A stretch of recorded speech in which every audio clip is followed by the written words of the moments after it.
বিয়ে যে কত মজা, শুধু খাওয়ান আর খাওয়ান। হ্যালো এভরিওয়ান, আসসালামু আলাইকুম। সবাই কেমন আছেন? আশা করি সবাই ভালো আছেন। গায়ে হলুদের ব্লগগুলো আপনাদের কাছে শেয়ার করেছি, তাই আমি আবারও চলে আসলাম বউ শাশুড়ির ব্লগ থেকে, এবার কনের বিয়ের দিনের ব্লগ নিয়ে। আশা করি সবাই ধৈর্য সহকারে দেখবেন। কিছু ক্লিপ এখানে দিয়েছি আর কিছু ক্লিপ আরেকটা ব্লগে শেয়ার করব। বিয়ে বাড়িতেই আমরা ওই দিন প্রথমেই ফার্স্ট টেবিলেই বসেছি খাবার খেতে। এর মধ্যেই বধূ পার্লার থেকে চলে আসছে। আসার পর সবাই যখন ছবি নিচ্ছিলাম, এর মধ্যেই কিন্তু আমাদের দুলাভাই মানে দুলা, সে বর কী করছে, হুট করেই ঢুকে গেছে। দেখুন সে যে কত কাহিনী।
বেচারা দুলাভাই ভাবছিল টাকা না দিয়েই ঢুকে যেতে পারবে, কিন্তু কোনো কাজ হলো না। সবাই যখন ধরেই বসেছি, তারপর সে টাকা দিয়েই ঢুকতে হলো।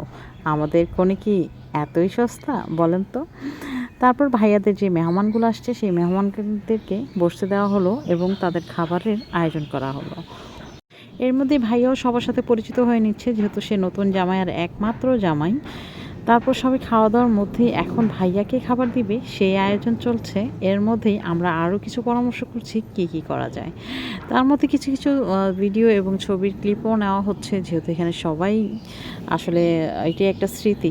এর মধ্যেই আমার হাজব্যান্ড খাবার নিয়ে আসলো, এবার ভাইয়াকে খাবার দেওয়া হবে। এর মধ্যে কে হাত ধোয়াবে আর কে কী করবে সেটা নিয়ে প্ল্যান চলছিল।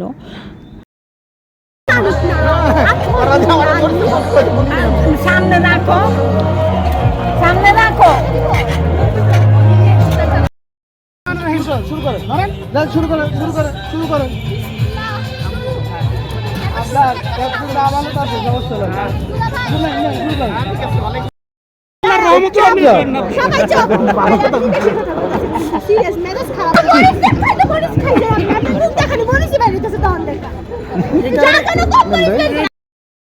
আমার হাত দুটোটা খুলে গেছে, এই এফটি ব্যবহার আমাদের মুখে দিকে।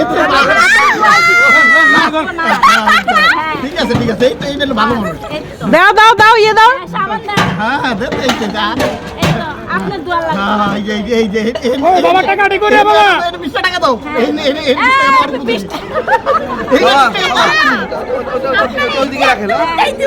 বেচারা দুলাভাই কোথাও থেকে পার পেল না, হাত ধোয়ার সময় তার পকেট ঝাড়া দিতে হলো, কি আর করার। যাই হোক, ভিডিওটা বড় হয়ে যাচ্ছে, তাই এই ভিডিওতে সম্পূর্ণ ভিডিও শেষ করতে পারলাম না। পরের ভিডিওতে দেখবেন মেয়েকে আমরা কিভাবে বিদায় দিয়েছি।